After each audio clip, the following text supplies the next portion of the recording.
Looking back at 2024, I didn't expect it to be such a productive year doing street photography, but there were a few months where something shifted.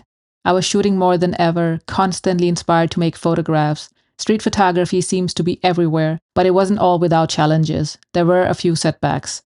Was it all triggered by a new camera, or was there something more behind it?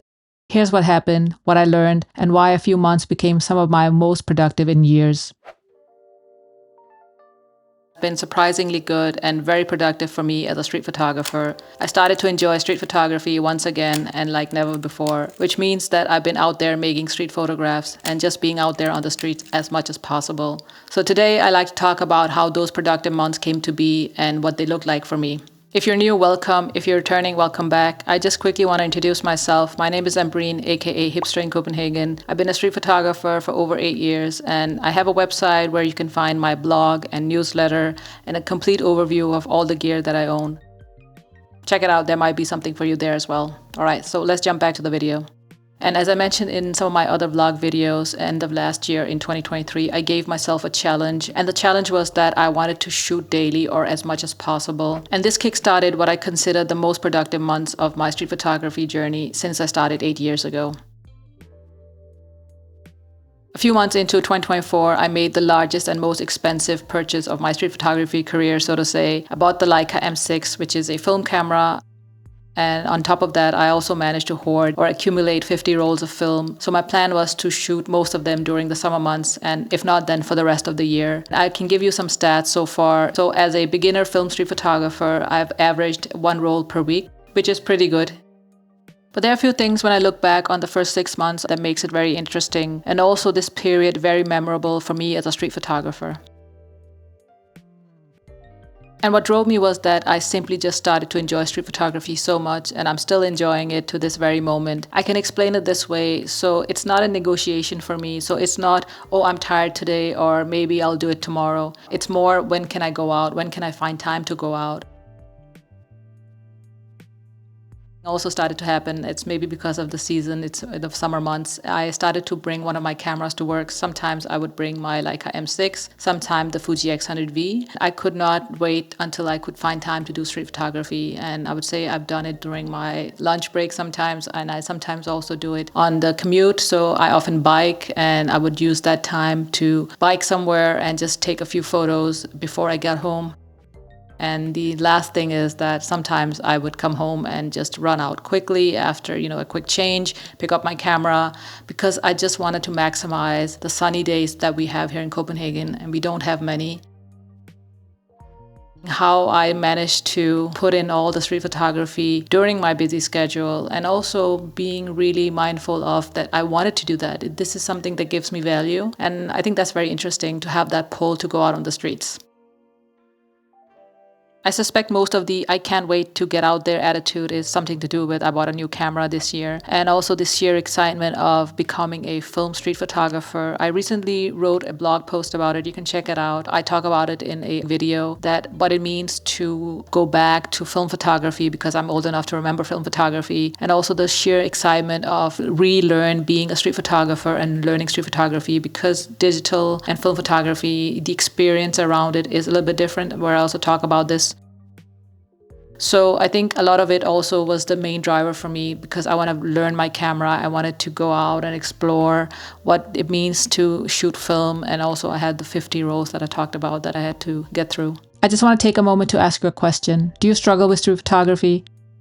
Maybe you are a beginner or aspiring street photographer, or perhaps you already started your journey. Getting started can feel overwhelming. It did for me when I started 9 years ago. I struggled with settings, how to shoot, and overcome fear. I believe street photography should be simple. That's why I created a 60-minute street photography essentials mini course that cuts through the noise and gives you exactly what you need to start shooting without overcomplicating things, and hit the streets with confidence. If you can recognize yourself in this course is for you. Use the link below to sign up, or visit my website for more details. All right, let's get back to the video.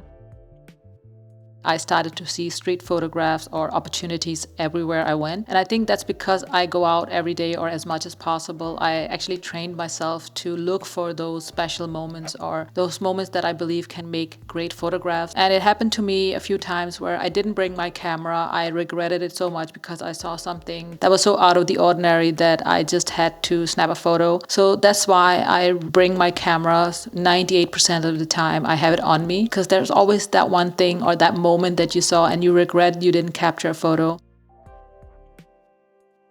So let me give you an example. So as I mentioned, I bike to work. This time I actually had my camera on me. I saw something very, very interesting. I can put a photo up here. And I immediately jumped off my bike and I was actually going to work. I had a meeting in like 15 minutes. And because it's always pre-focused and its settings are dialed in, I quickly managed to capture a very special moment. I don't think I've ever seen something like this before.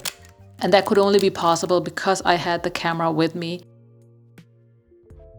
The benefit of going out is also to train to see things that normally you won't see or be able to capture. I think that's very interesting. And I also think secretly that's also what drove me, that uniqueness of a photograph or a photo opportunity that I didn't want to miss out. I've been talking about being blissfully happy about doing street photography and all the interesting things that has happened since, but I can reveal there has been a few setbacks as well. So one of the biggest challenges that I've had for the last few years that I also talked about in some of my other vlog videos is that sometimes I hesitate taking a shot. And that was especially true when I was just starting out using the Fuji X100V and going back to the 35mm equivalent and since then the 28, because when you use the wider focal lengths, you have to get a lot closer to get those raw, intimate photographs, and I wanted to try out. And that also meant that I had to learn to be closer to my subjects.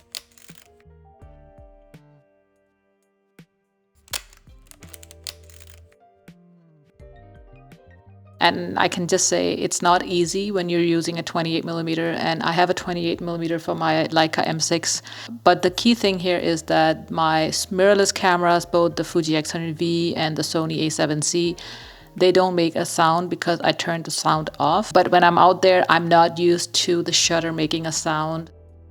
And I think that made me very self-conscious about taking a photo. And I'm afraid that people would notice that I'm taking a photo. So I think it's just something I have to shake off and get back into the game again. But for now, that has been a setback and I'm back at hesitating, which took me a lot of time to overcome in the first place. As I'm recording this video, I still have a lot of rolls that I have to get through, and I just recently bulk loaded 18 rolls of HP5 Plus, and it's been such a satisfying process to hand roll your own film and also scan at home. But for now, the development is done at a lab, but maybe I'll get into it at a later point. But yeah, I have a decent amount of rolls to get through for the next 6 months, and I hope they can be very productive as the first 6 months of this year. All right, take care. I'll see you in the next one.